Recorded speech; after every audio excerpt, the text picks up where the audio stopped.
Okay, we're back. That was a really good lunch. I had the Ariel Speedwagon. What'd you have? The Reuben. The Reuben. What'd you have? I can't remember the name. It was turkey. The Pilgrims. I had vegetarian. Eric's Deli has been around since like 1980, and they have never changed their menu. Guess it works. It survived the test of time. It ain't broken. Now, that's probably the only thing in Silicon Valley that hasn't changed and succeeded. The Valley, as we all know, is all about change, right? What got you here doesn't keep you here. One of the best examples is Netflix, right? They were the ship a DVD. They got into streaming. Now they became Hollywood guys. And now they're probably going to try to figure out what the fuck next because all the competition that's come in. So maybe we could start the afternoon by talking a little bit about, does the Valley still have that massive edge that it's had for like the last 50 years on the rest of the world? Jeff, what do you think? I would say a hesitant yes. I look at the companies that are still here versus what's left, and I'd say most of the companies that are very innovative stayed.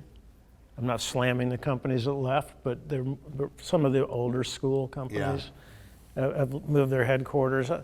But I do see cracks, and I think if things don't change, then I think those cracks are going to get bigger. And you're going to have, working from home has changed everything. And a lot of people moved out of the state to do that. But I think it's more, when you start looking at headquarters moving, and that's what started to happen a few years ago, you're starting to see actual headquarters leave the state. I'm going to give it a couple more years before I say that's a trend versus a blip. But I do think the cracks are there in the foundation, and if they don't do certain things in the state, I think they're going to get a lot bigger. I would agree. I'm a big Silicon Valley. I love you, but you got to watch out. You can, just like Netflix had this presumed insurmountable lead, and now their stock is tanking because there's competition. Now, Jordy, you're a greenfield company, right? You started the company now. If you had started it 10 years ago, you probably needed a team here in the Bay Area. Tell us about your company and where is everybody headquartered? Yeah, no, it's a great point. If I had started the company 10 years ago, it would be me and my buddies here. Yeah. And I wouldn't have thought about going everywhere else. But right now, literally our company, I'm here, but we have all the engineers in Europe. In Eastern Europe, Poland, in Spain. And in Spain. Your CTO is in Barcelona. CTO is in Barcelona. The co-founder who manages product, Miguel, he's up in Portland. Yeah. And then we have a person living in El Salvador, another one in LA. So we're truly completely remote. Yeah. And it's a shift. I even for me, it's like, okay, is this gonna go? And you do this with Slack, with Zoom, with whatever. Yeah. Exactly. Yeah. So we literally, it forces you to wake up a little earlier than I would like. Yeah. Do you think you miss anything by not having water cooler conversations? I do think so we force that. So at least the ones that live on this side of the Atlantic. Water cooler. No. I'm going to invent that. Oh, there you go. We force ourselves to have sessions, here. So, people fly in. Miguel and I, we're meeting each other at least, once every 2 weeks, 3 weeks. And then every time we go to Europe, because I think you do miss a little bit of that intimacy and that you get, like working in the same space. At least, for me, having worked all my life physically with others, I'm missing that part. I remember when I was managing the software engineers back in the late 90s, what we did then is what everybody did, started to do back then, is you built an area that had couches, whiteboards, more of a social area near the engineering group where they could sit down in a more casual world and take a water cooler conversation right to the whiteboard and pull 4 or 5 other people in there in an impromptu meeting, and before you knew it, you had some pretty interesting stuff on the board.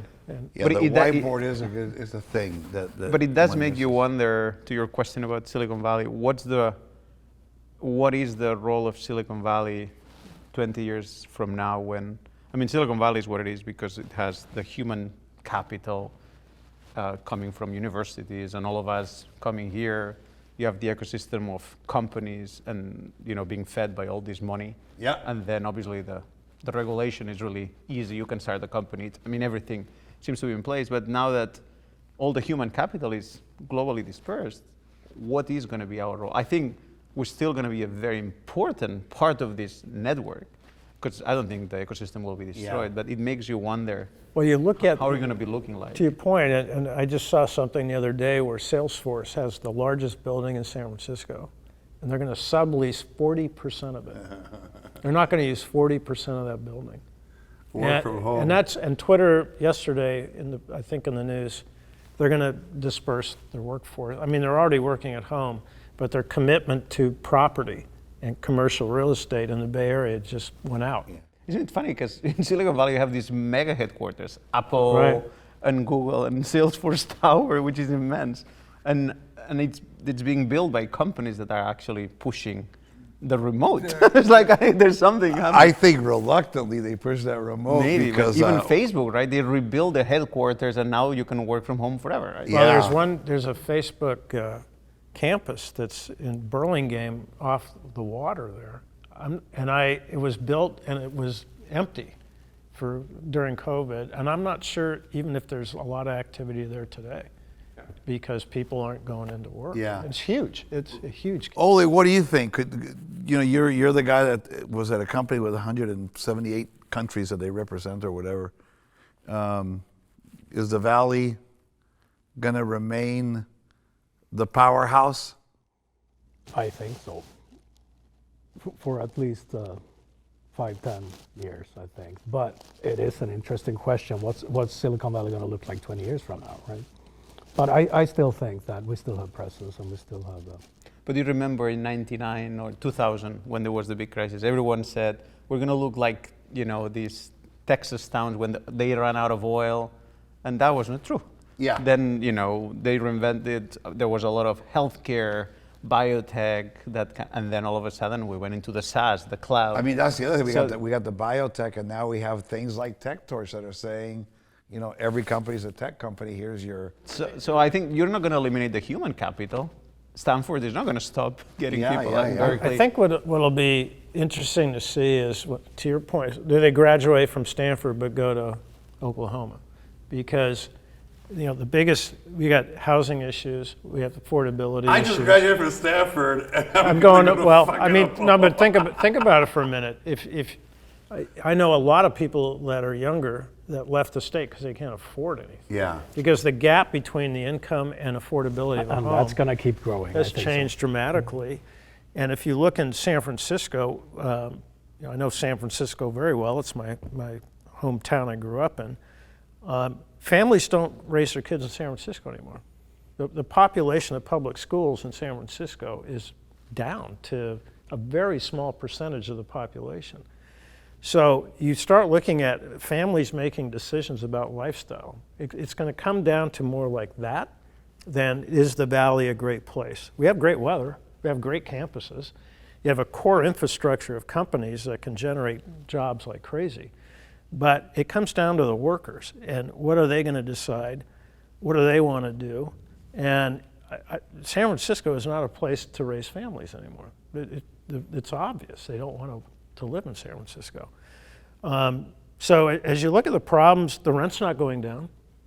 Housing probably will flatten about 10% here for 3 years, and then it's going to go back up again. So what do you do with all the support businesses that support companies?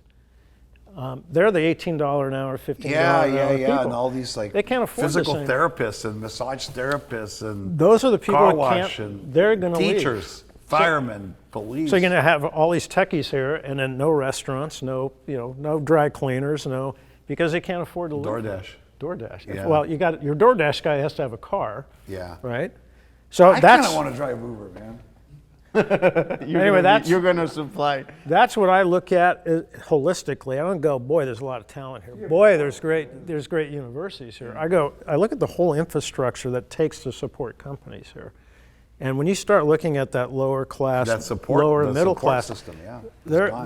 going to They're leave. hosed. There's another interesting risk that I see, which, I mean, I think at the end, to your question, I think Silicon Valley will continue to be an amazing center of technology because technology is growing everywhere. We're going to see others, right? And we're already seeing others. I think it's going to be less important in relative terms, but it's still going to be a great place. I don't know exactly the role. Maybe we're going to lose human capital. It's going to be more about innovation and money, but I still believe that this place will be interesting. Yeah. But one of the risks that potentially exists is this concentration on these mega companies, right?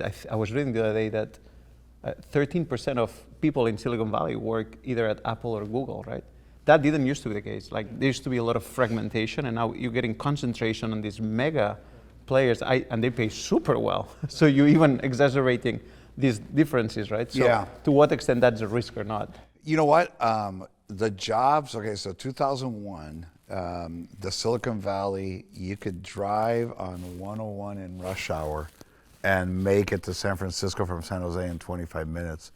Like the level of unemployment was so high, and unemployment was maybe a 4% problem in the United States. It went from maybe 4% to 8% or 5% to 9%. But in the Valley, and I think it's happening again, it went from like 5% to 15%. Because when the shit hit the fan, Taos, we laid off like 200 people. We had to. We had no choice or go out of business. And Cisco and Sun were kind of the Google and Apple of today then. And they laid off thousands of people. They had to, right? There was no way. So I think it's happening again. The Valley is in recession. The NASDAQ is clearly 30% down from its peak, more so than the Dow or the S&P 500, because tech has taken it in the shorts pretty well here.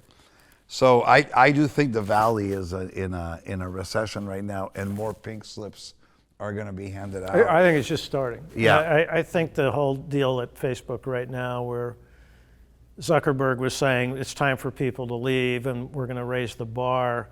I mean, that's the initial volley of, okay, soon there'll be layoffs. He's going to try pushing people out, and he'll find that that's not going to get the results he wants, and then he'll have layoffs. And please don't sue me, Mr. Zuckerberg. I'm not slamming you. I'm just telling you the history of this valley, which is, I've seen that tried before. Well, let's hope they leave. Let's turn the heat up a little bit, and you end up only getting a portion of what you expect back from a standpoint of losing staff, and then you have to lay off. And I would be shocked if that doesn't happen. It's my opinion. Yeah. But I've seen 40 years of this, and I've seen that different types of behavior to make up for lost revenue and trying to trim back. As we talked about on break, there are some companies that do that every year, regardless of what kind of financial shape, then they take the bottom 5% out every year. Yeah. It's just the culture of the Valley. Having said that, I think the future is bright. I mean, what else than technology is going to be over the next? I mean, if I could give the listeners any sense of hope, my experience has been that recessions are ugly as shit, but they're really short. They're like 18 months, 12 months. They're opportunities. And they kind of are opportunities to reinvent yourself, reinvent your company, those kinds of things. But it's short, and then the market rallies tend to be 6, 7, 8, 9. I mean, since 2010, we've been in massively good times. So it's short. It's very, very painful, but we get out of it eventually. So Although the dot-com blow up, it took years to recover. 3 years. Years to recover. A little longer. Oh my God! my You know God. what? I would wake up every morning and say, "When in the hell is this goddamn thing going to change?" It was so painful. I mean, I almost lost my company. We had real estate empty, large facilities Yeah. that were empty for 5 years. Yeah, we were subletting space for whatever we could get. It was awful. That was bad news. But I do remember that commute to San Francisco. So I was working back then at Cisco, Foundry Networks, and it would take me 2 to 3 hours to go from work to San Francisco. Yeah. And before the news of the recession came, I started going faster and faster. Like, this is the best leading indicator for a recession. And then it was just boom, recession I got happened. a ticket the day we had our layoff because I didn't realize I was in the commuter lane. Because it was- Riding home all the lanes because were it was empty. empty. You're like, And just the pick cop one. pulled me over, and I go, dude, I just laid off 100 people. He goes, all right, get the hell out of here, you know. So, but it was really, really tough, and the Valley had not had a layoffs like that, you know. But we lost like 200,000 jobs, right? It went from like 1 million jobs to 800,000 jobs overnight, and then 9/11 hit, and that Didn't help. Yeah, This is the first recession for a new working generation. They haven't been through it yet. Correct. This is their first one. You know, we had one in 2000, we had one in 2007, 2008. So we had one generation go through two. Now you have a new working generation that's been at work for a while that now all of a sudden they're working at these super large tech companies that were printing money. And now what they're being told, either we're going to lay you off or we're going to raise the bar and push you out. That is a new experience for No a more lot of soda for employees. No more soda for you. No more chips. It's going to be the snack bar of America. Remember the honor bar of America? You have to leave a quarter to Put get the your vending Snickers machine bar. back in, yeah. But it's amazing to read comments from employees at companies right now. When you log into some of the social media, they're absolutely stunned that this is happening. Yeah. Right. Yeah, same like we went through in '01 or whatever, yeah. Well, to that generation, just hang in there. Don't sell your stock. It'll come Yeah, back. that's the other thing. Fill Don't, up now. don't You know, sell your stuff. You're better off being Rip Van Winkle than be Nostradamus. Don't try to guess this shit. Well, this whole thing about you reinvent here in the Valley, and companies have reinvented themselves. Reinvent yourselves. Look at Apple after Jobs. You know, when Jobs left, Apple was in a little bit of trouble. He came back and he made it the largest company in the world. Yeah. So, You know who goes up in recessions? Hairdressers, because every dude is painting their hair, trying to look younger than get a job. You don't see a lot of gray hair during recessions. you know what? I'm proud Jay, of this. you're gonna, I'm proud of my gray Jeff, hair. you're gonna be. Because I'm not trying to look for Well, a you job. got a good head of hair.